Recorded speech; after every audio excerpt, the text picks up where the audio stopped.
Hello guys, good afternoon. So let's start today's agenda. अगर आपको याद है कल के पॉइंट्स में हम लोगों ने, मैं क्विक रिकैप करना चाहता हूँ. मैंने आपको potential energy, self energy, potential energy of the system क्या होता है इसके ऊपर मैंने आपको एक्सप्लेन किया था. इफ यू रिमेंबर, हम लोगों ने बात की थी कि कोई भी एक सिस्टम बनाने के लिए basically potential energy of interaction किस तरीके से रोल प्ले करता है, इफ यू रिकलेक्ट.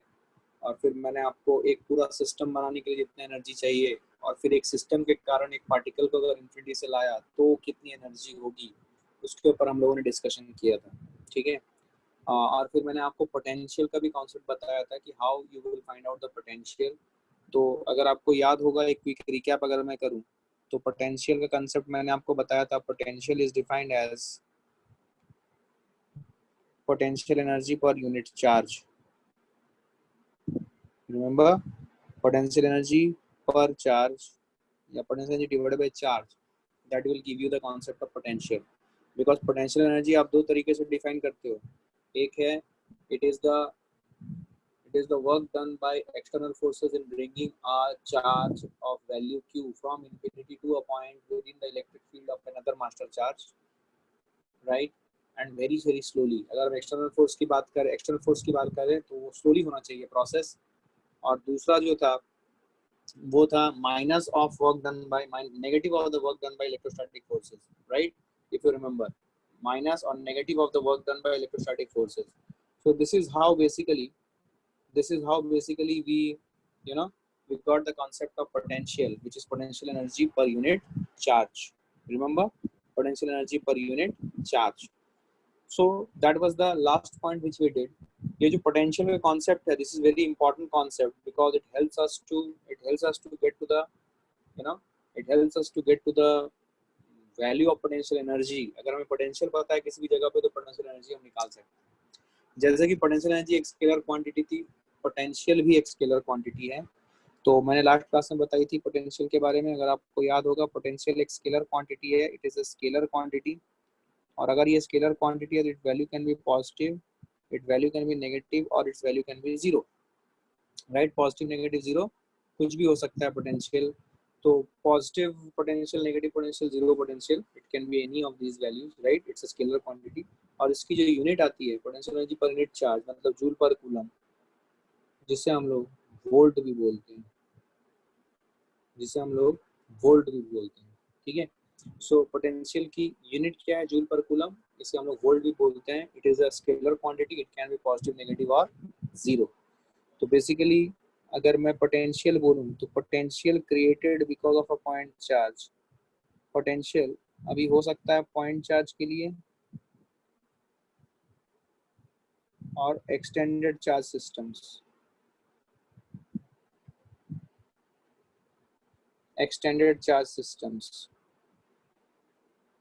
दोनों के लिए हो सकता है. There is one question from a guy, let me check it out.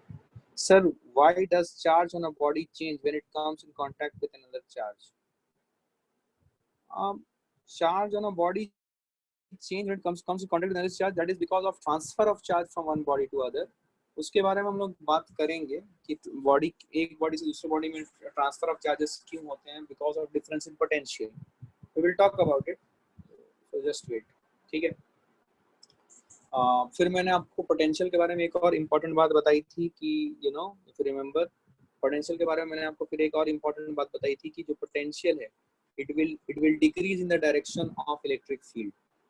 Potential will decrease in the direction of electric field. तो अगर मान लीजिए मेरी इलेक्ट्रिक फील्ड है ऐसे, ध्यान से देखिएगा. Suppose I am having the electric field like this. If this is the direction of electric field, तो जो पोटेंशियल है वो potential will reduce in the direction of electric field. मतलब यहाँ पे हायर पोटेंशियल होगा, यहाँ पे पोटेंशियल की वैल्यू स्मॉल हो जाएगी और स्मॉल हो जाएगी, and so on and so fourth. तो पॉजिटिव चार्ज के लिए ये जो चीज मैंने बोला, ये वैलिड होता है पॉजिटिव चार्ज के लिए.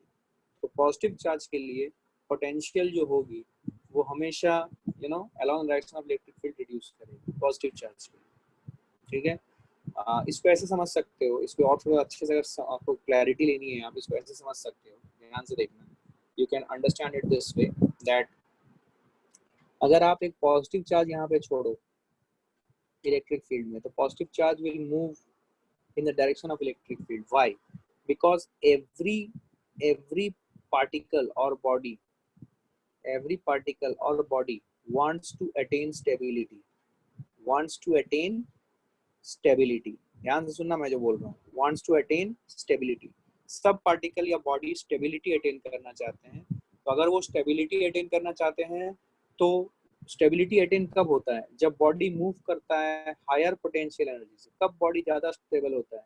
जब वो हायर पोटेंशियल एनर्जी से मूव करेगा लोअर पोटेंशियल. जितना कम पोटेंशियल एनर्जी हो उतना ज्यादा स्टेबल हो. तो इसीलिए बिकॉज v बड़ा है यहाँ पे और around direction of electric field v छोटा होता जाएगा, तो जो पोटेंशियल एनर्जी होती है वो होगी क्या? अगर potential is defined as potential energy per unit charge, तो potential energy is defined as potential into charge, and charge is positive. मैंने पॉजिटिव बोला हुआ है, ध्यान से देखो, पॉजिटिव चार्ज. तो आप देखोगे कि जैसे जैसे आप इलेक्ट्रिक फील्ड के डायरेक्शन में जाओगे, मतलब यहाँ से इधर जाओगे और फिर इधर जाओगे, आपकी पोटेंशियल एनर्जी रिड्यूस होगी. एंड स्टेबिलिटी के लिए जनरली जितना कम हो पोटेंशियल एनर्जी उतना ज्यादा. तो इसीलिए along the direction of electric field, अगर एक पॉजिटिव चार्ज को छोड़ दोगे तो positive charge will move in the direction of electric field to reduce potential energy. इसीलिए पोटेंशियल की वैल्यू, बिकॉज चार्ज में कोई चेंज नहीं होता है, इसीलिए पोटेंशियल की जो वैल्यू है वो डायरेक्शन ऑफ इलेक्ट्रिक फील्ड में रिड्यूस होगी. क्या मेरी बात समझ में आई? ठीक. अब पोटेंशियल जो है पॉइंट चार्ज का होता है, एक्सटेंडेड चार्ज सिस्टम का होता है. अब हम बात करेंगे थोड़ा सा potential due two point charge. Potential due two point charge जो होगा वो हम कैसे समझेंगे? देखो ध्यान से. ये हम क्या करेंगे, हम एक मास्टर चार्ज पकड़ेंगे. Suppose this is charge plus q and suppose I am calling this as a master charge. ठीक है. तो potential due to a point charge which is plus q, यहाँ पे मैंने मास्टर चार्ज बोला है, ये हो जाएगा कोई भी डिस्टेंस r पे जो पोटेंशियल होगा उसकी वैल्यू हो जाएगी k q by r. This is the potential and this q will come with sign. मतलब अगर मैं पॉजिटिव चार्ज लूंगा प्लस क्यू तो ये के क्यू बाय आर होगा, और अगर नेगेटिव चार्ज माइनस क्यू लिया तो ये माइनस के क्यू बाय आर होगा पोटेंशियल इस जगह पे. तो potential due to a point charge at a distance r is given by k q by r, where q is the value of the master charge. q is the value of the master charge which is creating the field. तो ये master charge अपने ही field में हर अलग अलग जगहों पे potential create करेगा depending upon the distance of that point from the master charge. क्या मेरी बात समझ में आई है? क्या क्लैरिटी है? This is the potential due two point charge. अब लेट्स ट्राई टू सी एक और बात कि potential being a scalar quantity, potential being a scalar quantity, ठीक है, इसका कोई डायरेक्शन सेंस नहीं होता. इसका इंपॉर्टेंस अभी हम देखेंगे. इधर देखो, suppose if I give you, ध्यान से सुनना, छोटा सा एग्जांपल करते हैं, अपने आप समझ में आएगा. सपोज एक रॉड है, रॉड की लेंथ l है और इसकी लीनियर चार्ज डेंसिटी है लैम्डा कूलम पर मीटर. ठीक है. Suppose I have to find out the potential. इस एंड से डिस्टेंस x पे, यहाँ पे मुझे पोटेंशियल चाहिए. Potential at this point at distance x, suppose मैं इसको a नाम देता हूँ, इस एंड को b नाम देता हूँ. b से x दूरी पे along the axis मुझे पोटेंशियल चाहिए. तो पोटेंशियल क्या होगा? Potential will B is a scalar quantity. तो आप क्या करोगे? पोटेंशियल निकालने का तरीका क्या होगा? आपको क्या करना पड़ेगा? इसको हम एक डिस्टेंस ले लेते हैं. ठीक है, ठीक है, कोई नहीं, इसको डिस्टेंस स्मॉल d ले लेते हैं.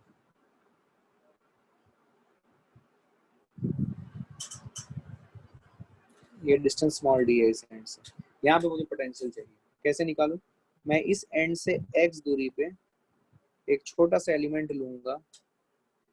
कितने लेंथ का? dx लेंथ का. तो इस पे जो चार्ज आ जाएगी dq, वो कितनी होगी? Lambda into dl. ठीक है, lambda into dl. Lambda coulomb per metre is the charge per unit length of this rod. तो जो छोटा सा अमाउंट ऑफ चार्ज dq होगा इस छोटे से एलिमेंट पे, that will be lambda into dl. अभी ये लैम्डा इंटू dl एलिमेंट के कारण इस जगह पे, इस पॉइंट पे, suppose this is point p, point p पे कितना पोटेंशियल होगा? तो पॉइंट p पे पोटेंशियल निकालने के लिए मैं क्या करूंगा? k into q which is lambda dl upon distance, distance कितना है x, ठीक है, लैम्डा dx होगा, ये dl मैंने गलती से लिख दिया, आई एम सॉरी, मैं इसको चेंज करता हूँ, लैम्डा dx, तो यहाँ पे भी जो आएगा ये dx लिखाएगा यहाँ पे, लैम्डा dx बाई x, ठीक है, दिस इज अ छोटा सा potential dv, so therefore total potential जो होगा वो क्या करूंगा, अब यहाँ पे सवाल आता है, देखो याद करो जब तुमने इलेक्ट्रिक फील्ड निकाला था, याद रखना guys, please mark what I am saying, जब तुमने इलेक्ट्रिक फील्ड निकाला था, ध्यान से सुनना, जब तुमने इलेक्ट्रिक फील्ड निकाला था उस टाइम पे टोटल इलेक्ट्रिक फील्ड निकालने के लिए तुम जो डीई निकालते थे, क्या उसका इंटीग्रेशन करते थे या उसके कंपोनेंट्स का इंटीग्रेशन करते थे, डीई के कंपोनेंट्स का इंटीग्रेशन करते थे, क्या करते थे, कंपोनेंट्स का इंटीग्रेशन करते थे, याद है, यही बेसिक कॉन्सेप्ट था जो तुमने सीखा था। तो यहाँ पे जब तुम पोटेंशियल का टोटल पोटेंशियल निकालने जाओगे तो तुम्हें कंपोनेंट्स यहाँ पे करने की जरूरत नहीं है, यहाँ पे because potential is a scalar quantity, तो स्केलर क्वांटिटी का तुम कभी कंपोनेंट नहीं कर सकते, तो टोटल पोटेंशियल क्या आ जाएगा, total potential will be direct integration of dv, तो डायरेक्ट इंटीग्रेशन ऑफ डीवी करोगे तो कितना आएगा, आओ मिलके करते हैं, इधर देखो, तो टोटल पोटेंशियल जो होगा that will be integration of dv, that will be k lambda dx upon x, और k की वैल्यू, ये k दिख नहीं रहा है, चेंज करता हूँ मैं थोड़ा सा, ये k है, k lambda dx upon x, अच्छा, और x की वैल्यू कहाँ से कहाँ तक वेरी हुई है, x की वैल्यू वेरी हुई है d से लेके d प्लस l तक, क्या मेरी बात समझ में आई है, सो टोटल पोटेंशियल जो होगा that will be v, that will be k lambda dx by x which is equal to ln x, और ln x को कहाँ से कहाँ तक वेरी कर रहा हूँ, d से लेके d प्लस l तक, तो आपका आंसर क्या आ जाएगा, k lambda ln of d plus l by d, क्या मेरी बात समझ में आई है, so this is what is your answer, you can, if you want to simplify it, you can get it as k lambda ln of 1 plus l by d, k lambda ln of 1 plus l by d, this is what is the total potential, this is what is the total potential at a distance d from end b, क्या मेरी बात समझ में आ रही है, क्या मेरी बात समझ में आ रही है, क्या क्लैरिटी है ये, गुड, चलो दो तीन और चीजें करेंगे, अपने आप चीजें क्लैरिटी के साथ समझ में आने लगेंगी, suppose I give you a ring,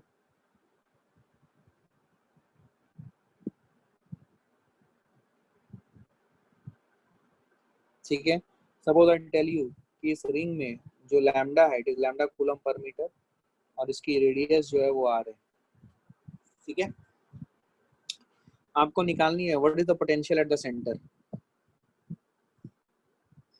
centre पे पोटेंशियल निकालना है, बताओ, सेंटर पे पोटेंशियल निकालना है, बताओ, लैम्डा कूलम पर मीटर, उसका प्लस लैम्डा ले लो, plus lambda coulomb per metre is the charge density on this ring, linear charge density, बता सकते हो क्या, सब लोग ट्राई करो, सब लोग अपने कॉपी में इंडिविजुअली करो, ये कर सकते हो तुम, सिर्फ इतना याद रखने का है कि it is a scalar quantity, तो स्केलर क्वांटिटी का कभी कंपोनेंट नहीं होगा और उसका कोई डायरेक्शन नहीं होगा, अभी भी तुम कैसे एलिमेंट लोगे, अपना अपना करो, कोई देखेगा नहीं, व्हाइट बोर्ड कोई नहीं देखेगा, अपना अपना करो और बाद में व्हाइट बोर्ड से मिला लेना आंसर, मैं बोलूंगा भी नहीं कुछ,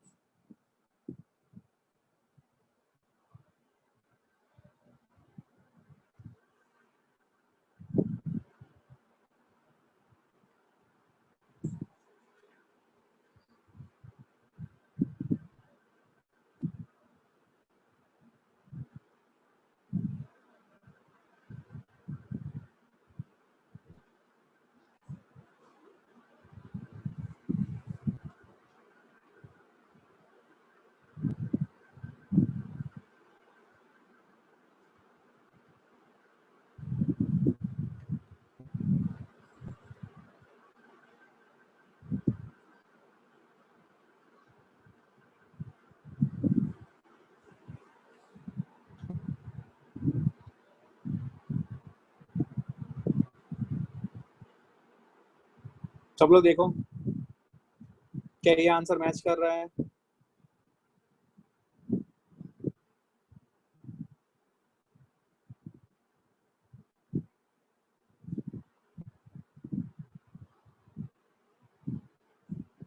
lambda by 4 epsilon naught type का कुछ आएगा आपका, ध्यान से देखो, lambda by 4 epsilon naught type का कुछ आएगा आपका, ध्यान से देखो, ठीक है। So plus lambda coulomb per metre का आपको यहाँ पे पोटेंशियल मिला which is lambda by 4 epsilon naught, ठीक है। तो अभी आपको यहाँ पे ना कुछ भी पूछा जा सकता है, जैसे कि फॉर एग्जांपल आपको एक छोटा सा आर्क भी दिया जा सकता है, इस पे मान लो lambda coulomb per metre linear charge density है और आपको यहाँ पे पोटेंशियल पूछा गया, यहाँ पे पोटेंशियल बोलो और ये एंगल है मान लो थीटा। अब क्या करोगे, यही फॉर्मूला आएगा बट जो जीरो है, जीरो से लेके पाई की जगह पे थीटा आ जाएगा। क्या मेरी बात समझ में आई है? क्या मेरी बात समझ में आई है? गुड, आ जाओ। अभी देखो, सपोज मैंने आपको एक सर्कुलर रिंग दिया, suppose I give you a circular ring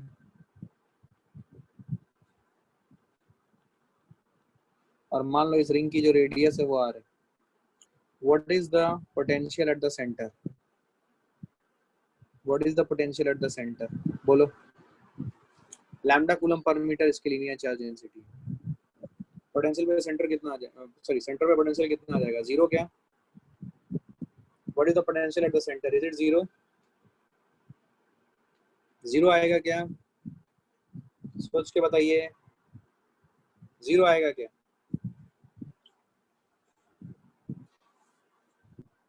बोलना पड़ेगा आपको, आप चुप नहीं रह सकते, बोलना पड़ेगा। क्या सेंटर पे पोटेंशियल जीरो आएगा? क्या सेंटर पे पोटेंशियल जीरो आएगा? No, no is the correct answer. Why? Because ये फील्ड नहीं है, फील्ड में एक दूसरे को कैंसिल करेंगे, बट अब जब यहाँ पे हम बात कर रहे हैं तो सेंटर पे जो पोटेंशियल होगा वो सब एडिटिव होगा, वो सब एडिटिव होगा। तो कैसे करोगे? अब क्या करो, यहाँ से थीटा पे जाके एक छोटा सा एलिमेंट लो डी थीटा का, तो इसका जो लेंथ आ जाएगा it will be r d theta, तो इसके अंदर जो चार्ज आएगा which will be equal to lambda r d theta. समझ में आ रहा है? तो लैम्डा आर डी थीटा है, तो जो पोटेंशियल आएगा सेंटर पे छोटा सा dv will it be equal to k into q, that is lambda r d theta upon r, r ने आर को मार दिया, k lambda d theta this is equal to dv. तो पोटेंशियल टोटल जो आएगा वो आएगा k lambda integration of d theta, theta की वैल्यू कहाँ से कहाँ तक, जीरो से लेके 2 पाई तक सारा एलिमेंट कवर करना है।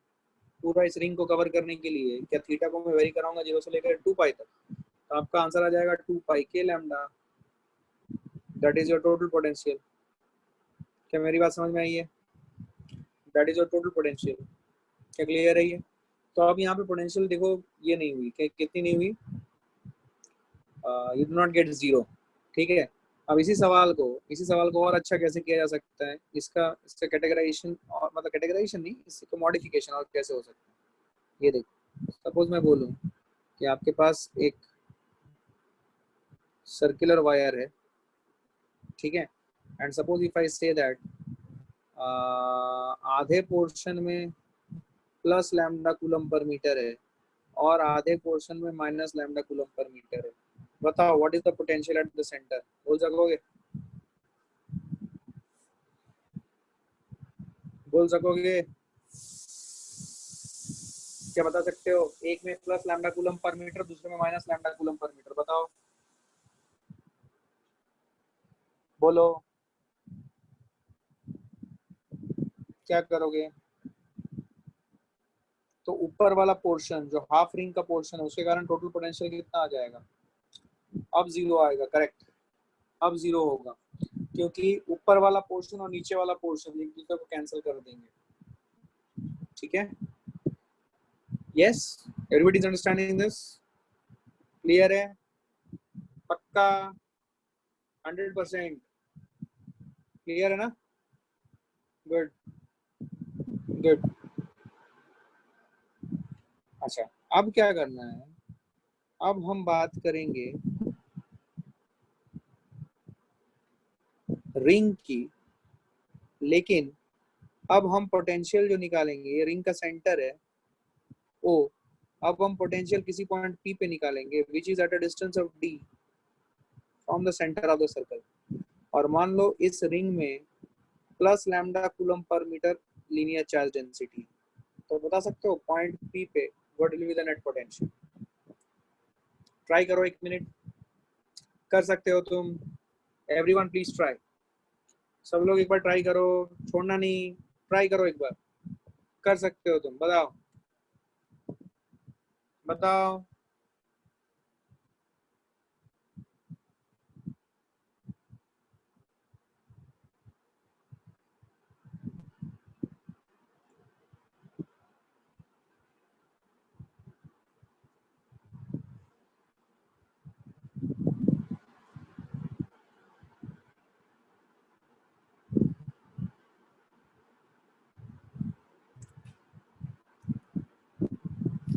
देखो इसमें क्या है ना, इसमें तुम कोई भी एक एलिमेंट लोगे, लॉजिकली सोचो, कोई भी एक एलिमेंट लोगे, ये सभी एलिमेंट्स की दूरी from the point P will be equal to under root of, अगर मैं इसका रेडियस r मान लूं, will it be equal to under root of r square plus d square. तो छोटे छोटे छोटे छोटे छोटे छोटे एलिमेंट्स को अगर हम जोड़ देंगे तो सभी एलिमेंट्स की दूरी पॉइंट P से सेम है। और बिकॉज हम पोटेंशियल निकालने में इंटरेस्टेड, ध्यान से सुन, बिकॉज हम पोटेंशियल निकालने में इंटरेस्टेड हैं, तो पोटेंशियल क्या होगा, पोटेंशियल विल बी बेसिकली, जैसे एक छोटा सा एलिमेंट लिया, मान लो dx लेंथ का है, तो dx लेंथ का है तो उस पे जो चार्ज होगी वो हो जाएगी लैम्डा dx, तो जो पोटेंशियल आएगी वो आएगी k into q divided by r, और r कितना है, r है under root of r square plus d square. क्या मेरी बात समझ में आई है, under root of r square plus d square, क्या क्लैरिटी आई है। This is the small potential because of this small element of length dx। अब मैं ऐसे सभी एलिमेंट्स को जोड़ता जाऊंगा, तो जब मैं जोड़ता जाऊंगा तो तुम देखोगे कि k by under root of r square plus d square तो कॉमन आ जाएगा, और जब मैं ये lambda dx1 lambda dx2 lambda dx3 सब जोड़ूंगा, so this will give me the total charge on the ring which will be equal to lambda into dx total, integration करूंगा that will be equal to 2 pi r। क्या मेरी बात समझ में आई है, तो आपका आंसर आ जाएगा 2 pi k lambda r upon under root of r square plus d square. क्या मेरी बात समझ में आई है, 2 पाई के, आप चाहो तो k को 1/4 पाई एप्सिलॉन नॉट के हिसाब से सिंप्लीफाई कर लो, तो वो आ जाएगा lambda r by 2 epsilon not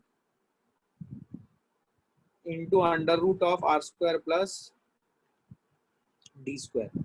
तो ये आपका आंसर आ जाएगा रिंग का पोटेंशियल ऑन इट्स एक्सिस। क्या मेरी बात समझ में आई है, क्या मेरी बात समझ में आई, ध्यान से देखो, you should understand it very clearly, ठीक है, पक्का, कोई दिक्कत, कोई कंफ्यूजन। Devesh, okay, yes Devesh, tell me what's your question. Sir हमने जो वो रिंग के सेंटर में जब पोटेंशियल थोड़ा निकाला थोड़ा था, जोर से बोलो देवेश, तुम्हारी आवाज सुनाई नहीं दे रही है, थोड़ा जोर से। सर हमने रिंग के सेंटर का पोटेंशियल निकाला था एक पिछले क्वेश्चन में, हाँ जिसमें रिंग का lambda plus lambda coulomb per metre था चार्ज। हाँ, सर तो उसमें जब हमारा पोटेंशियल आया था 2 पाई के लैम्डा, तो फिर उसके सराउंडिंग का भी पोटेंशियल उतना ही होगा क्या, इसलिए वो चार्ज मूव नहीं होगा। नहीं वो तो सेम ही आ रहा है ना, जो यहाँ पे डी की वैल्यू 0 कर दो, तो डी की वैल्यू हाँ अगर 0 कर दोगे तो lambda r by 2 epsilon naught r आएगा, which is lambda by 2 epsilon naught r, यही तो आया था ना सेंटर हाँ पे। यही है। हाँ सर, तो फिर वो जो हमारा सेंटर होगा तुम्हारी उसके, आवाज सुनाई नहीं दे रही है देवेश। सर वो जो सेंटर के हाँ बोलो, हेलो हेलो, ठीक है, हाँ हाँ देवेश बोलो। हेलो। हाँ देवेश बोलो। हेलो। ठीक है चलो Devesh, you can ask that question later on. ठीक है। Okay so this is your potential at the point P, right. इसका कोई डायरेक्शन नहीं है, इसकी value lambda R by 2 epsilon under root of R square plus G square है। हाँ, इसी से तुम सेंटर पे निकाल सकते हो, हमने ऑलरेडी सेंटर पे निकाला हुआ था। सेंटर पे अगर तुमको याद होगा तो तुमने सेंटर पे निकाला था total potential at the centre, it was 2 पाई के लैम्डा। तो के की वैल्यू 1/4 पाई एप्सिलॉन नॉट कर लोगे तो यू नो वही फॉर्मूला आनी चाहिए जो हमने यहाँ पे देखा था, लैम्डा कूलम पर मीटर। ठीक है, lambda by 2 epsilon naught r आ जाएगा, sorry lambda by 2 epsilon naught आ जाएगा, जो कि तुमने यहाँ पे देखा था। ये देखो 2 पाई के एप्सिलॉन नॉट, के को 1/4 पाई एप्सिलॉन नॉट कर लो तो लैम्डा बाय 2 एप्सिलॉन नॉट आ जाएगा। तो दोनों आंसर मैच कर रहे हैं, इसका मतलब हमारा ये आंसर जो है ये सही है। क्या मेरी बात समझ में आ रही है? Okay so this is what is the concept of potential. कैसे तुम एक्सटेंडेड बॉडी सिस्टम्स का पोटेंशियल निकाल पाओगे। ठीक है, सो इस तरीके से तुम निकालोगे। अब याद करो, मैंने तुम्हें एक सवाल दिया था, वही सवाल मैं फिर से तुमसे पूछ सकता हूँ कि सपोज मैंने तुम्हें एक हेमिस्फीयर दे दिया, हॉलो हेमिस्फीयर, और हॉलो हेमिस्फीयर पे सपोज मैं sigma coulomb per metre square आपकी लीनियर चार्ज डेंसिटी दे दी मैंने। अभी मैं चाहता हूँ कि आप इस जगह पे मुझे पोटेंशियल निकाल के बताओ, तो अब क्या करोगे? अब तुम वही करोगे, थीटा पे जाके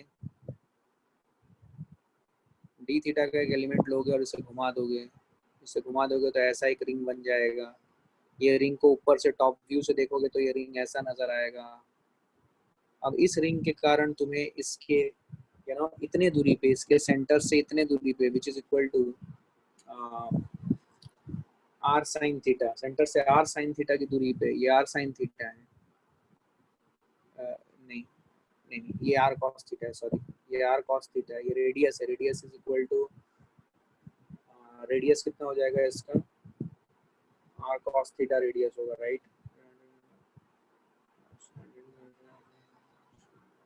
हाँ आर कॉस थीटा, तो ये रेडियस आर कॉस थीटा हो जाएगा, सॉरी जस्ट अ मोमेंट, ये रेडियस आर कॉस थीटा हो जाएगा और ये जो थिकनेस हो जाएगा ये आर डी थीटा के बराबर है। ठीक है, और आपको इसके एक्सिस को बाहर निकलते हुए plane of the white board के बाहर आती हुई होगी, तो इसके एक्सिस पे कितनी दूरी पे, आर साइन थीटा दूरी पे आपको पोटेंशियल निकालने की जरूरत है। और पोटेंशियल इसमें बहुत आसान है, आपको यही फॉर्मूला यूज करना पड़ेगा जो आपने अभी यहाँ पे निकाला है, लेकिन आपको यहाँ पे जो चार्ज है वो चार्ज आपको सही तरीके से पुट करना पड़ेगा, which you can find out by first finding the area of this small ring that we are talking about, और उसके साथ आपको मल्टीप्लाई करना पड़ेगा सिग्मा, तो आपको dq मिल जाएगा। तो k into dq divided by r sin theta will be the potential at this point। ठीक है, so k into dq divided by this length, मतलब ये r cos theta है, ये r sin theta है, तो आपको ये लेंथ चाहिए, तो ये लेंथ आपको निकालना पड़ेगा, हाइपोटेन्यूज की लेंथ जो चाहिए वो लेंथ निकालनी पड़ेगी, तो you will be able to get the potential. तो टोटल पोटेंशियल उस तरीके से आपको ऐड करके लाना पड़ेगा। तो ये एक अच्छा सवाल है, इसको मैंने आपको एक होमवर्क की तरह मैं दे रहा हूँ, इसको ट्राई कीजिएगा and try to get the answer to this, कि एक अगर हेमिस्फेरिकल बॉल है या फिर उसके अंदर चार्ज है sigma coulomb per metre square का, तो बताएं उस हेमिस्फेरिकल बॉल के सेंटर पे कितना पोटेंशियल होगा। तो मेरी बात समझ में आई है? सो ये पोटेंशियल है। अच्छा, पोटेंशियल मैंने अभी बहुत सारे बॉडीज का आपको पोटेंशियल निकाला, तो पोटेंशियल जो है, ठीक है, पोटेंशियल जो है वो बीइंग ए स्केलर क्वांटिटी सिर्फ चार्ज के ऊपर डिपेंड करेगी, अदरवाइज आपको सिंपल स्केलर एडिशन करना है। ठीक है, सिंपल स्केलर एडिशन करना है। अभी इसके अंदर और कैसे सवाल आ सकते हैं, लेट्स ट्राई टू सी। देखिए अभी कॉन्सेप्ट क्या है, कॉन्सेप्ट है कि अगर आपको पोटेंशियल पता चल गया, उसके अंदर उसके साथ आप चार्ज मल्टीप्लाई कर दो तो आपको पोटेंशियल एनर्जी मिल जाएगी। So this is a very important concept which you need to learn, कि अगर मैं पोटेंशियल से चार्ज मल्टीप्लाई कर दूं तो मुझे पोटेंशियल एनर्जी मिल जाएगी। और ये पोटेंशियल एनर्जी अगर मुझे मिल जाए, if I get this, if I get you, then I can employ work energy theorem in electrostatics as well. आपको समझ में आ रहा है? In electrostatics as well. ये बात आपको समझनी है, बहुत इंपॉर्टेंट. क्या मेरी बात समझ में आ रही है? This is a very important thing. I hope you understood this. कि पोटेंशियल को चार्ज से मल्टीप्लाई कर दोगे तो आपको पोटेंशियल एनर्जी मिल जाएगी, और इससे यही इंपॉर्टेंस है पोटेंशियल निकालने का. बिकॉज अगर आप चार्ज से मल्टीप्लाई कर दोगे तो आपको पोटेंशियल एनर्जी मिल जाएगी, और पोटेंशियल एनर्जी अगर मिल गई तो आप वहाँ पे एनर्जी मेथड लगा के आप प्रॉब्लम्स को सॉल्व कर सकते हो. अभी जैसे कैसे कैसे सवाल आ सकते हैं इस कॉन्सेप्ट के ऊपर, लेट्स सी. सपोज एक चार्ज है प्लस क्यू और एक दूसरी चार्ज, ठीक है. ये प्लस क्यू चार्ज मान लो फिक्स्ड है एंड दिस इज मूवेबल है, ठीक है. इनिशियल जो इनके बीच का डिस्टेंस है वो है एल, और फाइनली जब हम इस मूवेबल चार्ज को छोड़ देंगे, ये प्लस क्यू ये भी प्लस क्यू है मान लो, तो ये राइट हैंड साइड में मूव करेगा. तो राइट हैंड साइड में मूव करेगा तो अब मान लो इसकी जो मास है, इसकी मास m है और इसकी भी मास m है, ठीक है. तो लेट्स ट्राई टू सी कि ये इनिशियल पोजीशन है और जो फाइनल पोजीशन है वो यहाँ से 2l दूरी पे है.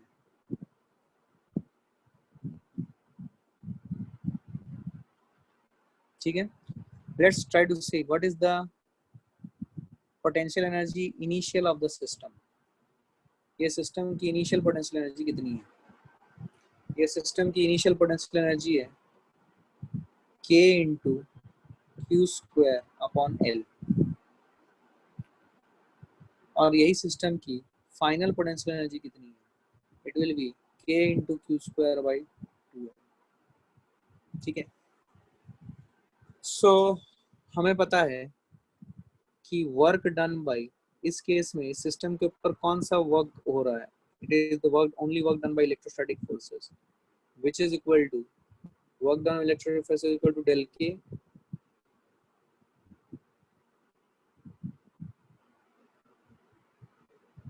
work done by electrostatic forces is equal to del K, and work done by electrostatic forces क्या हो जाएगा? याद करो, because electrostatic force is a conservative force, can I write work done by electrostatic force is equal to minus of del U? So minus of del U is equal to del K. Minus of del U याद है? Work done by electrostatic forces, potential energy का concept याद करो, और कल का lecture, last class का lecture याद करो. Work done by electrostatic forces which is work done by electric forces is equal to minus of del U बोलते थे ना हम लोग. तो work done by electrostatic forces is equal to minus of del U. ठीक है. हाँ बोलो सुयश, क्या क्वेश्चन है? नहीं सर, गलती से हो गया था. हाँ गलती से हो गया था.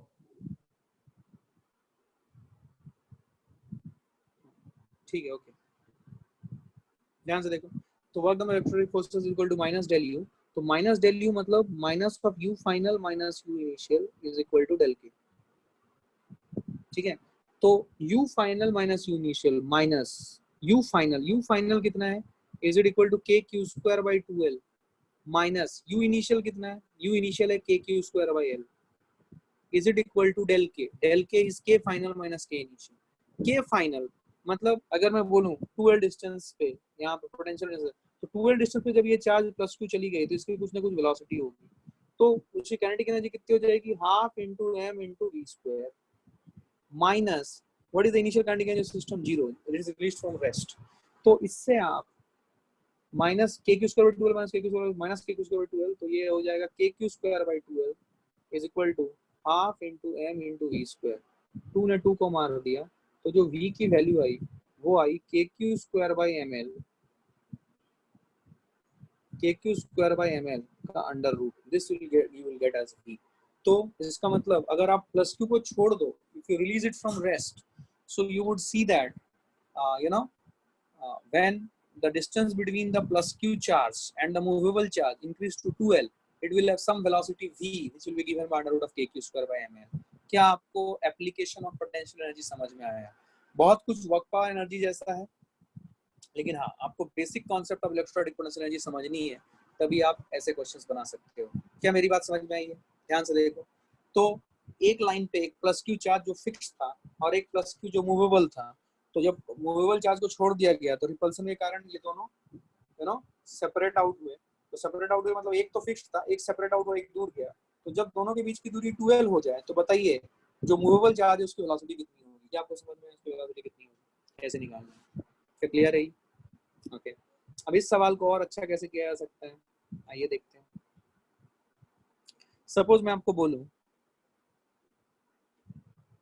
कि एक चार्ज है जिसका मास m है और चार्ज q है, और एक दूसरा चार्ज है इसका मास 2m है, इसका भी चार्ज q है, ठीक है, दोनों फ्री टू मूव है, ठीक है। तो इनिशियली मान लो इसके अंदर कुछ भी चार्ज नहीं था, या इनके बीच की जो दूरी थी वो सपोज थी l, ठीक है। तो अब सवाल है कि जब इनके बीच की दूरी हो जाए 2l,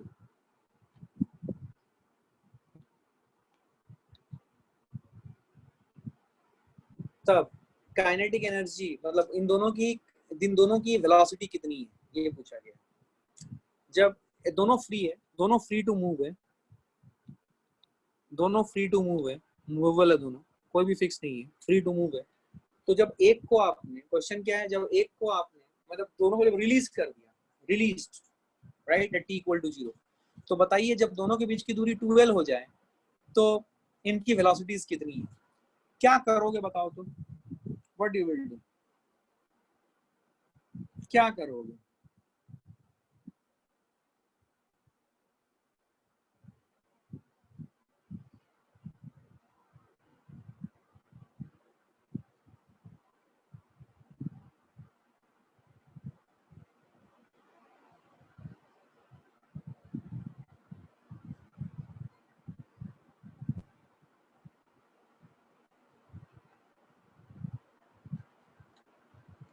कौन बताएगा? कुछ आंसर्स आ रहे हैं, I want to see those answers. Kinetic system आएगा, कंजर्वेशन ऑफ मोमेंटम लगेगा and work energy theorem. Very good Arundhati, very good, very good. Answer आ चुका है। देखिए अभी किसी ने बोला कि यहाँ पे कंजर्वेशन ऑफ मोमेंटम लगेगा। क्या कोई बता सकता है कि why do you think conservation of momentum लगेगा? सबसे पहले तो ये कंजर्वेशन ऑफ मोमेंटम क्यों लगेगा ये बताना है। कोई बताना चाहेगा? हाथ उठाए वो, and I want him or her to answer in the mic so that everybody can listen. Devesh, बोल देवेश। सर बोल। क्योंकि एक्सटर्नल फोर्स 0 है, एक्सटर्नल फोर्स 0 है, very good, very good. Horizontal direction. इस सिस्टम के ऊपर, लेकिन एक्सटर्नल फोर्स 0 है तो तेरे को सिस्टम डिफाइन करना पड़ेगा देवेश, अदरवाइज एक्सटर्नल फोर्स 0 का कोई हाँ मतलब नहीं है। दोनों, यस और नो? हमारे दोनों स्फीयर्स का। बहुत बढ़िया, very good, very good. Please mute yourself. Very good, very good.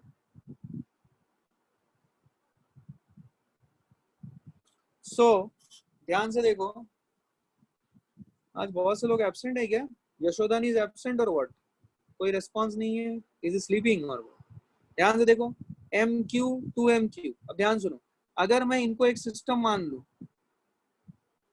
इस सिस्टम के ऊपर कोई नेट एक्सटर्नल फोर्स नहीं है, इस सिस्टम के ऊपर कोई नेट एक्सटर्नल फोर्स नहीं है, फिर से मैं बोल रहा हूं, इस सिस्टम के ऊपर कोई नेट एक्सटर्नल फोर्स नहीं है, जो भी इलेक्ट्रोस्टैटिक फोर्सेस लग रही है वो इंटरनल फोर्स है।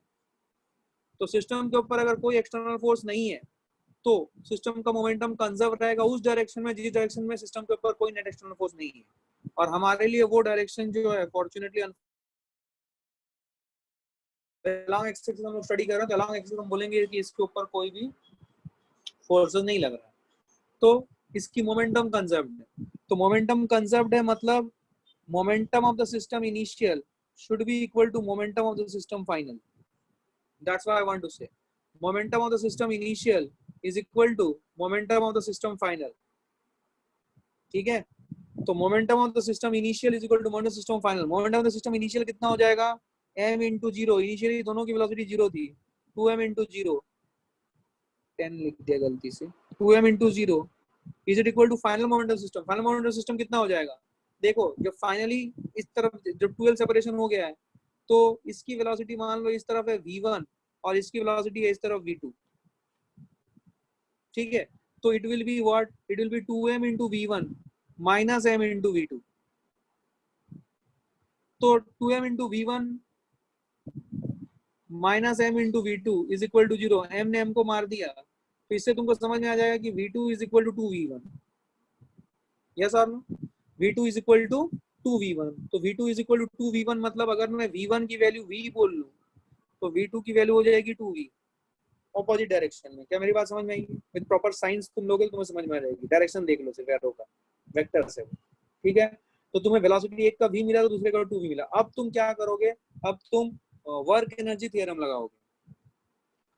वर्क एनर्जी थ्योरम अगर तुम लगाओगे तो अप्लाइंग WET, इस जगह को यूज कर रहा हूं मैं, applying WET that is the work energy theorem. Work energy theorem लगाऊंगा तो क्या बोलूंगा, बोलो initial kinetic energy plus potential energy of the system is equal to final kinetic energy plus potential energy of the system. Yes और no? तो initial kinetic energy कितना है system का, 0। इनिशियल पोटेंशियल एनर्जी कितना है सिस्टम का, is it K into Q into 2Q upon L। Final kinetic energy half into 2m into v square plus half into m into 2v का whole square. अरे यार इसको इसको थोड़ा सा मुझे इरेज करना पड़ेगा, यहाँ पे जगह की कमी है। हाफ, इस एक काम करता हूँ, 0 plus KQ into 2Q by L is equal to, यहाँ पे इक्वल टू देता हूँ, is K into Q into 2Q by 2L plus half into 2M into V square plus half into M into 4V square। क्या मेरी बात समझ में आई? तो इससे आप V की वैल्यू निकाल लोगे और V की वैल्यू आ गई तो 2V की वैल्यू आ जाएगी, तो दोनों बॉडीज की वेलोसिटीज आ गई, दोनों मासेस की। क्या मेरी बात समझ में आई है? क्या मेरी बात समझ में आई है एवरीबॉडी? Good good. अब मेरी बात सुनो ध्यान से।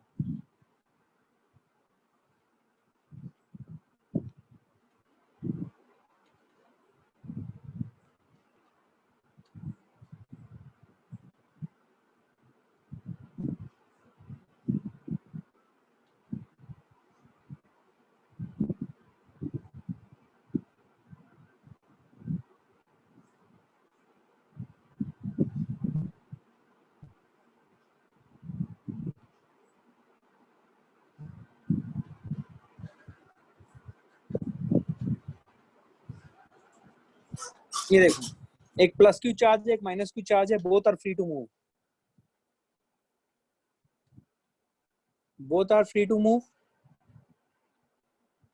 माइनस क्यू चार्ज को इस डायरेक्शन में एक वेलोसिटी दे दी गई v0। तुम्हें बताना है what is the maximum distance of separation between both the charges. मैं चाहता हूं सब लोग 1 मिनट सोचो इसके ऊपर। What is the maximum distance of separation? हाँ, mass let us say both are having mass m, both are having mass m, ठीक है। what is the maximum distance separation between both the charges? You need to think about it. Think for a minute, think for a minute.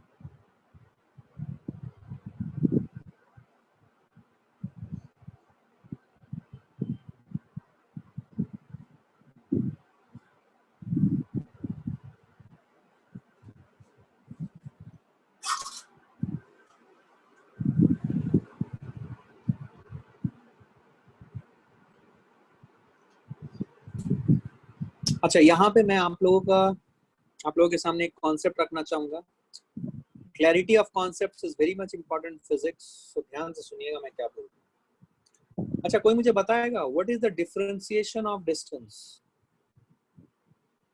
What is the differentiation of distance?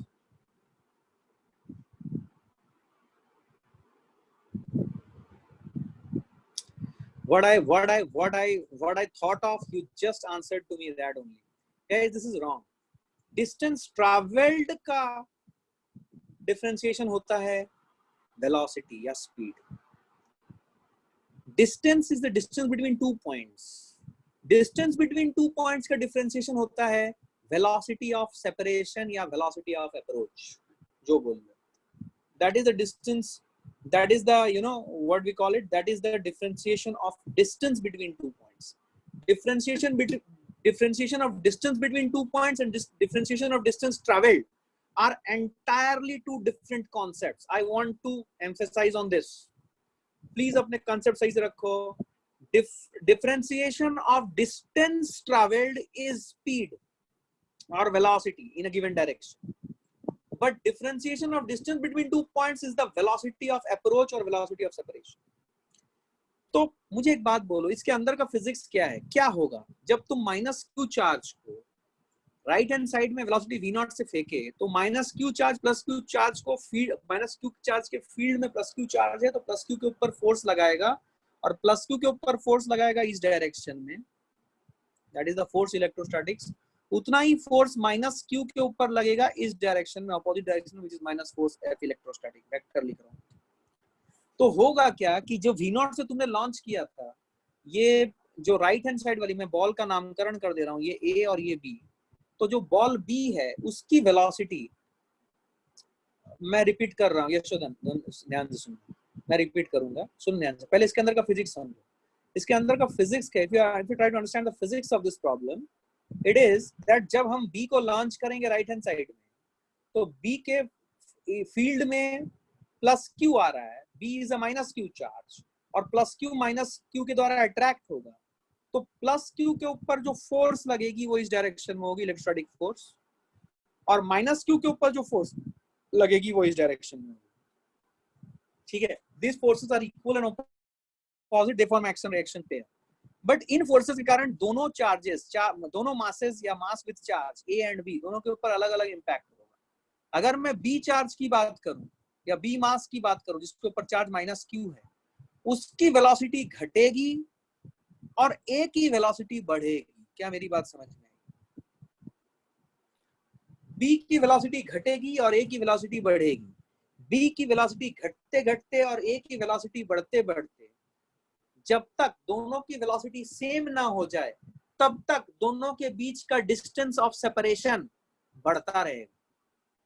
और distance separation, और जब दोनों की velocity एक बार same हो जाए, उसके बाद माइनस क्यू की वेलोसिटी घटती रहेगी और प्लस क्यू की वेलोसिटी बढ़ती रहेगी, जिसके कारण उसके बाद वाले पॉइंट से उन दोनों के बीच की दूरी जो है वो घटती रहेगी. क्या याद है? ऐसे प्रॉब्लम मैंने स्प्रिंग में आपको कराए थे, centre of mass concept.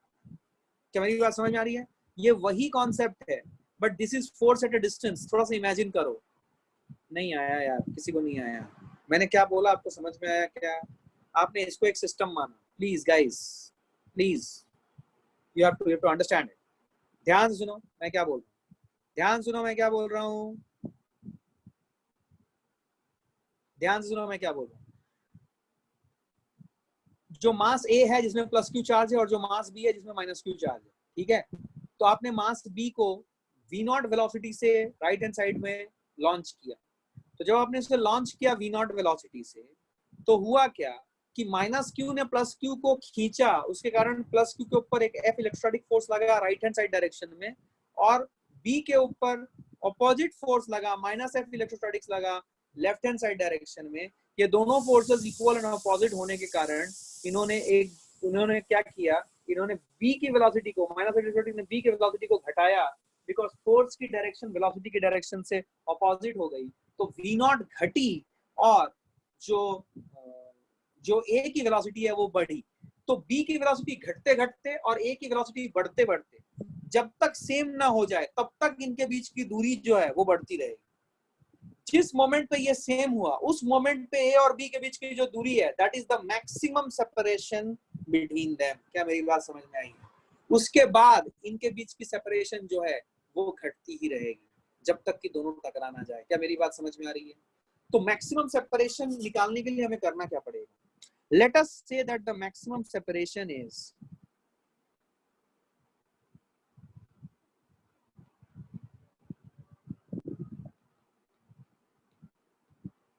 x max। हमने इन दोनों को एक सिस्टम माना है, याद रखिए, हमने इन दोनों को एक सिस्टम माना है। तो ये सिस्टम के ऊपर हॉरिजॉन्टल फोर्स में नेट डायरेक्शन, हॉरिजॉन्टल डायरेक्शन में नेट फोर्स 0 है। तो अगर हॉरिजॉन्टल डायरेक्शन में नेट फोर्स 0 है तो इस सिस्टम की मोमेंटम कंजर्व रहेगी, इनिशियल एंड फाइनल। तो इनिशियल मोमेंटम मैं लिखूंगा, initial final momentum is equal to initial momentum of the system, of the system. Please understand this. तो initial momentum of the system कितना हो जाएगा? Initial momentum of the system will be equal to mv0 plus 0, mv0 plus m into 0, क्योंकि ये rest पे था। कौन सा? a रेस्ट पे था। अब फाइनल मोमेंटम सिस्टम क्या होगा? फाइनल मोमेंटम सिस्टम वो होगा जब दोनों की वेलोसिटी, ये देख, ये देख, तेरे को चमक जाएगा, दोनों की वेलोसिटी कितनी हो गई है हॉरिजॉन्टल डायरेक्शन में? v। ये v जो है, this v is less than v0, क्योंकि ये जो वेलोसिटी है v0 ये घटेगी समय के साथ, ये घटेगी समय के साथ, और जो a की वेलोसिटी है वो बढ़ेगी समय के साथ। तो b घटते घटते और a बढ़ते बढ़ते, जब तक दोनों सेम ना हो जाए, जब तक दोनों सेम ना हो जाए तब तक इनके बीच की दूरी बढ़ती रहेगी। मान लो वो सेम होके v हो गए, तब उस इंस्टेंट पे जब दोनों सेम हो गए v, उस इंस्टेंट पे जो इनके बीच का सेपरेशन है that is the maximum separation. तो इस इंस्टेंट में जब दोनों की वेलोसिटी v है, ये final momentum of the system इस इंस्टेंट पे निकालना है। तो फाइनल मोमेंटम सिस्टम कितना हो जाएगा? Will it be equal to mv plus mv which is equal to 2mv। तो जो v आई, क्या वो आई v0/2। अब मुझे निकालना है कि वर्क एनर्जी थ्योरम लगाना है इनके ऊपर। तो वर्क एनर्जी थ्योरम अगर लगाऊं किसके ऊपर? ये येलो कलर में जो पूरा सिस्टम लिया, सिस्टम के ऊपर मैं वर्क एनर्जी थ्योरम लगाऊं। अगर मैं सिस्टम के ऊपर वर्क एनर्जी थ्योरम लगाऊंगा तो मैं क्या लिखूं? Work done by electrostatic forces, ठीक है, is equal to del k. अब work done by electrostatic forces equal to minus del you minus of u final minus u initial is equal to del k which is k final minus k initial. This is for the entire system. अब इसको सही तरीके से लिखना आपका काम है। क्या आप लिख सकते हो? चलिए लिखते हैं, minus u final, potential energy final of the system कितना हो जाएगा? Will it be equal to k q square by x max, जो निकालना है, minus initial potential energy of the system is it equal to k q square by l। ये actually minus आ जाएगा, ये माइनस याद रखना, ठीक है? माइनस याद है ना? माइनस क्यों? क्योंकि एक माइनस चार्ज एक प्लस चार्ज है, तो ये माइनस लिखना पड़ेगा। That is equal to k final, k final will be half into m into v square which is v0/2 का होल स्क्वायर का double. This is k final minus k initial is half into m into v0 square. क्या मेरी बात समझ में आई है? अब आपको इसको सॉल्व करना है और x मैक्स की वैल्यू लाना है। I hope you will be able to get this. क्या मेरी बात समझ में आई है? ये राइट हैंड साइड वाला ज्यादा दिक्कत नहीं है, ये आपको आसानी से मिल जाएगा। लेफ्ट हैंड साइड वाले में से माइनस माइनस ये करने के बाद आपको थोड़ा बहुत सिंप्लीफिकेशन करना पड़ेगा, नहीं गेट योर आंसर। क्या मेरी बात समझ में आई? क्या सबको क्लैरिटी है? पक्का? कोई दिक्कत, कोई कंफ्यूजन? तो इसका एक और छोटा वर्जन जो मैं चाहता हूं कि आप पूरी तरीके से सॉल्व करें खुद से, आइए देखें। प्लस क्यू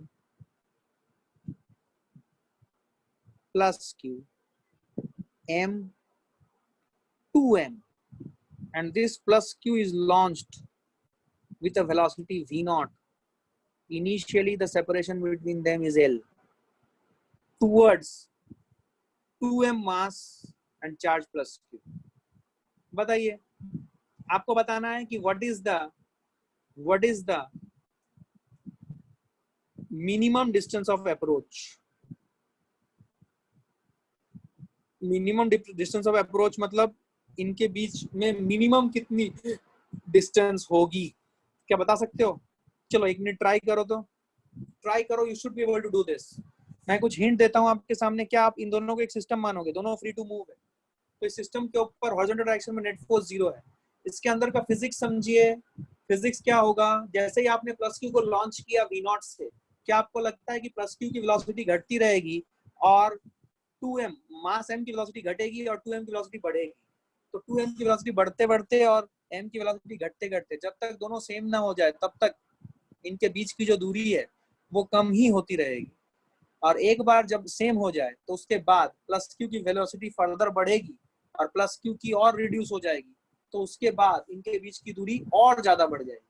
तो मिनिमम डिस्टेंस ऑफ अप्रोच मतलब इतना क्लोजेस्ट कब आएंगे, जब दोनों की वेलोसिटी सेम ना हो जाए। क्या आपको समझ में आ रही है?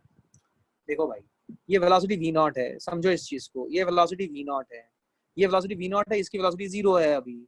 अब जैसे ये आगे जाएगा इसकी वेलोसिटी v नॉट से घटती जाएगी और इसकी वेलोसिटी v नॉट 0 से बढ़ती जाएगी, लेकिन फिर भी ये v नॉट अभी भी ये 0 से जो बढ़ के वेलोसिटी उससे ज्यादा है, तो इनके बीच की दूरी कम होती जाएगी, कम होती जाएगी। एक स्टेज में दोनों सेम हो जाएंगे, सेम क्या वेलोसिटी, उसके बाद इनके बीच की दूरी वहां से फर्दर और बढ़ जाएगी।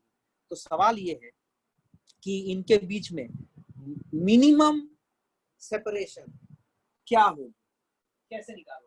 जल्दी बताओ, बता सकते हो तुम, कोई खास बात नहीं है, बता सकते हो तुम, ट्राई करो।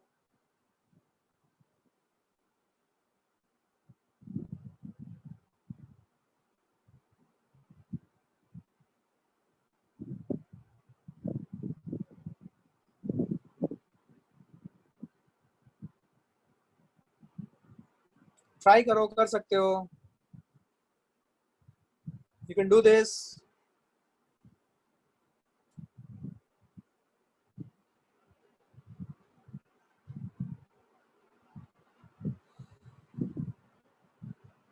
ओके, चलिए पहला हम लगाएंगे लीनियर मोमेंटम कंजर्वेशन। अगर हम लीनियर मोमेंटम कंजर्वेशन लगा रहे हैं तो लीनियर मोमेंटम कंजर्वेशन सिस्टम के ऊपर लगाएंगे। तो final momentum of the system, मैं L लिख रहा हूँ, L stands for actually angular momentum, sorry, momentum of the system. मैंने शायद गलती से प्रीवियस वाले स्लाइड में भी L ही लिख दिया था, right? L stands for angular momentum, तो उसको प्लीज P कर लीजिएगा। हाँ, मुझे लग रहा है मैंने L ही लिखा था शायद। हाँ, इसको P कर लीजिएगा please. I want linear momentum only, this is P only, ठीक है? Please, sorry for this. अब देखिए लीनियर मोमेंटम कंजर्वेशन, तो momentum of the system final should be equal to momentum of the system initial, right? तो momentum of the system final, momentum of the system final क्या होगा? मान लो finally दोनों की जो वेलोसिटीज होंगी ये हो जाएगी मान लो इस तरफ v और ये भी हो जाएगी इस तरफ v, this is the final condition. तो final momentum of the system क्या हो जाएगा? Will it be equal to m into v plus 2m into v, negative direction में, which is equal to initial momentum of the system। initial momentum of the system कितना आएगा बोलो? initial momentum of the system आ जाएगा m into v naught minus m into v naught। तो इसमें से minus minus उड़ा दो तो v naught, तो जो v की वैल्यू आएगी वो आएगी v naught by 3, ये आई तुम्हारी फाइनल वेलोसिटी। अब तुम्हें वर्क एनर्जी थ्योरम लगाना है। वर्क एनर्जी थ्योरम लगाओगे तो क्या लिखोगे? Work done by electrostatic forces is equal to del k, and work done by electrostatic forces is the conservative force, is it equal to minus del u is equal to del k. Minus del u क्या लिखोगे? ये याद आ रहा ना आपको? ये work energy theorem में हमने इसी को बार बार 15 बार 25 बार पता नहीं कितने कितने थाउजेंड्स ऑफ टाइम्स हमने इस चीज को रिपीट किया। तो minus del you minus of potential energy final, potential energy final कितना हो जाएगा? It will be k into q square upon minimum separation x minimum minus initial, is it equal to k into q square by l। It is equal to del k मतलब k final minus k initial. k final क्या हो जाएगा? k final will be half into m into v square, v की value कितनी होगी? v naught by 3 का whole square plus half into 2m into v naught by 3 का whole square,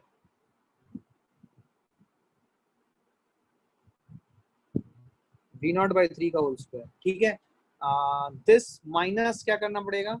minus half into m इंटू V naught square, इसको solve करना पड़ेगा to get the value of x। I hope you will get this. क्या मेरी बात समझ में आई है? एक बार इसको सॉल्व कर लोगे क्या कितना आ रहा है? सब लोग सॉल्व करो, कितना आ रहा है बोलो। It will be k q square by l, k q square by l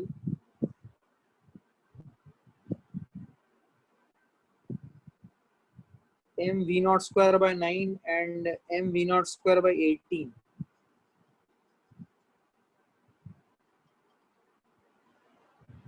This will be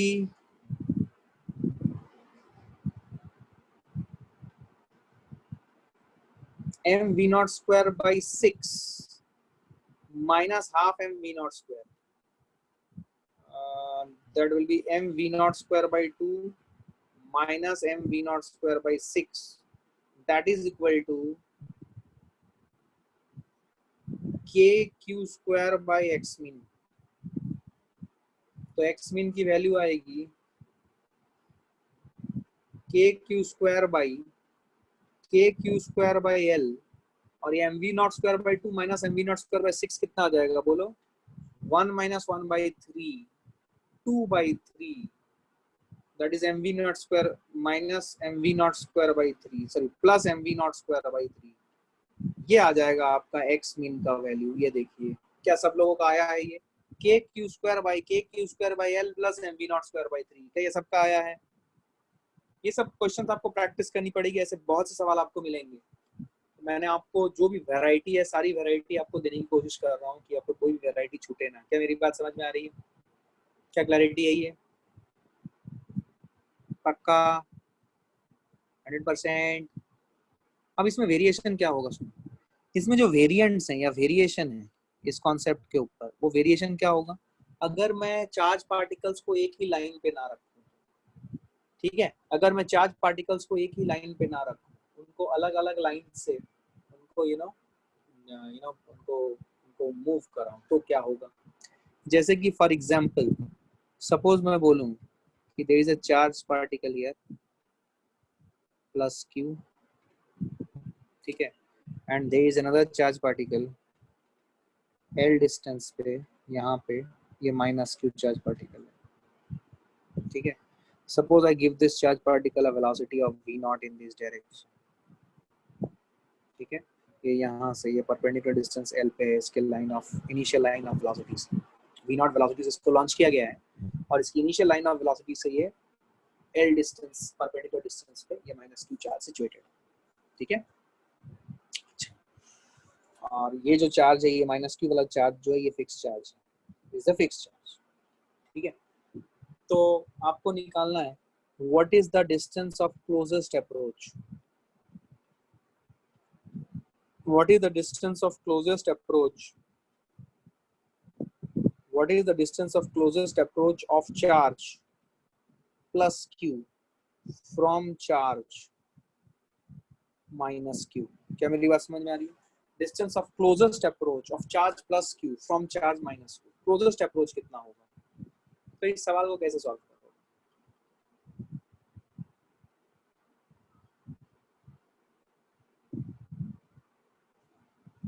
तो अगर तुम अभी इसका ट्रैजेक्टरी देखोगे, ये जो फोर्स लग रहा है इस इंस्टेंट पे, ये फोर्स जो लगेगा इनके सेंटर की तरफ होगा। फोर्स और वेलोसिटी की डायरेक्शन एक दूसरे से अपोजिट है इस इंस्टेंट पे, तो इसलिए इसका जो पाथ होगा, इसका पाथ कुछ ऐसा है। And this is the distance of separation, least separation, this is the x mean closest approach between them. क्या ये बात समझ में आ रही है? अब ये बात समझने के लिए आपको एकदम बेसिक्स ऑफ किनेमेटिक्स पे आना पड़ेगा। अगर फोर्स और वेलोसिटी की डायरेक्शन या एक्सेलरेशन और वेलोसिटी की डायरेक्शन सेम नहीं है, if it is an any angle other than 0 या 180 degree, then do you think it will take some path which is parabolic? अगर आपकी एक्सेलरेशन कांस्टेंट है, तो इस इंस्टेंट की बात अगर करें जहां से हमने लॉन्च किया है, इस इंस्टेंट के लिए तो भैया हम बोल सकते हैं कि इस इंस्टेंट के लिए एक पैराबोलिक पाथ होगा, और वो धीरे धीरे बिकॉज ये जो एक्सेलरेशन ड्यू टू ग्रेविटी है, बिकॉज इनके बीच का डिस्टेंस ही चेंज होता जाएगा, तो it will be a very complicated path, but somewhere like this will happen, right? ऐसा कुछ होगा कि x मिनिमम, वो सब होने के बाद x मिनिमम ऐसा कुछ पाथ लेगा। ये पाथ एग्जैक्टली पैराबोलिक है क्या? नहीं, बिकॉज फोर्स कांस्टेंट नहीं है, क्योंकि जैसे जैसे ये प्लस q आगे जाता जाएगा, उसके और माइनस q के बीच की दूरी घटती जाएगी, जिसके कारण जो कूलम्बिक फोर्स ऑफ अट्रैक्शन या रिपल्सन है, यहाँ पे अट्रैक्शन होगा, वो चेंज होता जाएगा, मतलब फोर्स ही चेंज हो जा रहा है। फोर्स चेंज होगा तो मासेस में कोई चेंज नहीं है, तो एक्सेलरेशन जो है वो चेंज होगा, मतलब it's a case of variable acceleration. मतलब इसका मतलब अब हमें क्या करना पड़ेगा, अब हमें वो मिनिमम दूरी निकालनी पड़ेगी। तो हम वो नहीं बोल सकते जो हमने बेसिक्स में पढ़ा हुआ था, बट एक बात तो तय है कि स्ट्रेट लाइन नहीं होगा, it will some curve path like this. ठीक है, अब क्या करोगे, अब इसको कैसे सॉल्व करोगे? अब तुम अगर देखोगे ये जो फोर्सेस लग रहा है, ये फोर्सेस जो है कहीं पे भी ये चार्ज पार्टिकल रहे, ये फोर्सेस जो है it is always toward the centre. कहीं पे भी चार्ज पार्टिकल रहे, मान लो चार्ज पार्टिकल यहाँ पे किसी पे रहा, तो अभी भी फोर्स टुवर्ड द सेंटर है, यहाँ पे रहेगा, अभी भी force toward the centre. Means force is always passing through the centre of the fixed charge. तो अगर हमको पता है, तो अगर हम ये सभी फोर्सेस का टॉर्क निकालने जाए eight the centre of the charge minus Q, torque about minus Q charge, minus Q के सेंटर, क्या torque of all the forces, electrostatic forces on any point of the path, will it be zero when we find it about the center of the charge minus q, which is the fixed charge? ये charge, ये minus Q charge जो fix charge है, क्या उसके centre के about में अगर हम टॉर्क निकाल लें किसी भी पॉइंट ऑफ द पाथ में, तो क्या वो टॉर्क जीरो होगा? तो अगर वो टॉर्क जीरो होगा, तो टॉर्क का कॉन्सेप्ट क्या होता है, याद करो, तुमने पढ़ा हुआ है, रोटेशनल मोशन में आ गए हम लोग। क्या टॉर्क होता है dl by dt? भाई साहब समझ नहीं आया भाई। Torque equal to dl by dt, well, L is the angular momentum, yes or no? तो अगर टॉर्क जीरो है मतलब L कांस्टेंट है। क्या मेरी बात समझ में आई?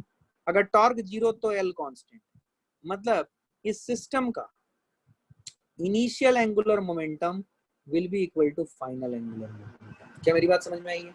अब ये माइनस क्यू तो फिक्स्ड है, तो इसका एंगुलर मोमेंटम में कोई कंट्रीब्यूशन नहीं होगा, तो इनिशियल एंगुलर मोमेंटम क्या हो जाएगा सिस्टम का? इनिशियल, अगर मैं इसका मास m पकड़ लूं, तो initial angular momentum system will be equal to m into v naught into l। याद है r क्रॉस mv, तो m v naught की डायरेक्शन इधर है और इसकी centre of the charge minus Q से जो दूरी है वो l है, तो क्या ये m v naught l आएगा, which will be equal to final momentum of the system। and what is the final momentum of the system?